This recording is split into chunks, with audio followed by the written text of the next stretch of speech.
I've lived here for 46 years. I am 84 years old and I had this awful accident about 2 years ago. I decided that I'd go down to my native garden, one of my favourite things to do, on the tractor, slashing, enjoying the outdoors. I got off the tractor and the tractor started rolling downhill. I was thrown to the ground, so there I was, under a tractor.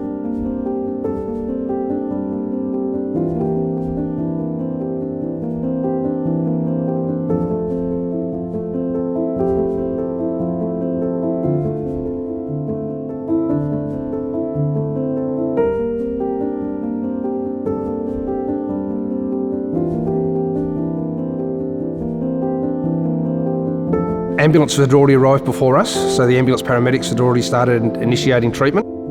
Fire and Rescue New South Wales were there looking at extrication, and police were there because it was initially a search. We found Mary face down underneath a medium-sized tractor and trapped initially by both legs, and that she was in a really bad predicament, and it was going to be a prolonged extrication to make sure that we do the best for Mary. One leg had a pressure point that was minor. The other leg, unfortunately, had been completely crushed and starved of blood supply and oxygen. We have Rob Bartolacci, an anaesthetist, who's very cognisant on the perils of toxin release. He was able to put in drugs prior to any release, being prepared that at any stage during this extrication, if Mary goes into cardiac arrest, we've got teams set up. We had a person for doing airway, we had a person for putting up the blood, we had a person to start CPR. You've also got to start thinking about patient welfare and family welfare. Mary's talking to us and she's quite cognisant of what's going on, and her sister's the one that raised the alarm, and she's miles away. We can't get her there, and we're thinking, unfortunately, we don't think she's going to survive. Let's get her sister on the phone. And they said their goodbyes. Once the conversation had finished, we said, Mary, we are going to release this now. We'll make sure you're not in any pain. We're going to look after you. We're going to do the best we can. I do have this memory of two men, and they were hovering over me. She looks up and she goes, oh my dear, well, all this fuss, look at all these people, are they for me? And she goes, I'm sorry to be such a burden.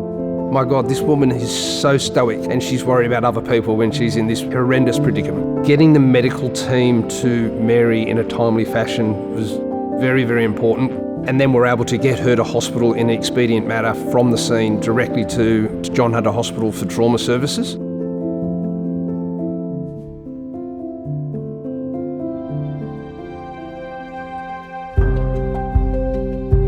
My first goal was to get into my car and drive again.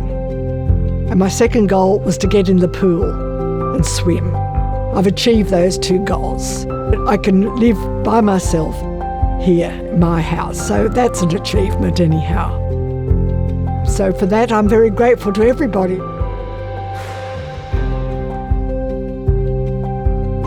Here's a lady in her 80s that has survived 3 days trapped in pretty poor conditions, hot and then cold at night. No food, no water, and so bright and bubbly at the end of it. And then to survive the extrication, to survive the operation, and from what I hear, she's gone on and is still living a full life. Amazing testament to how strong and stoic she is. My outcome would have been very different without the Westpac helicopter. I would have died, full stop. I'm very, very grateful because I have enjoyed my life since the accident.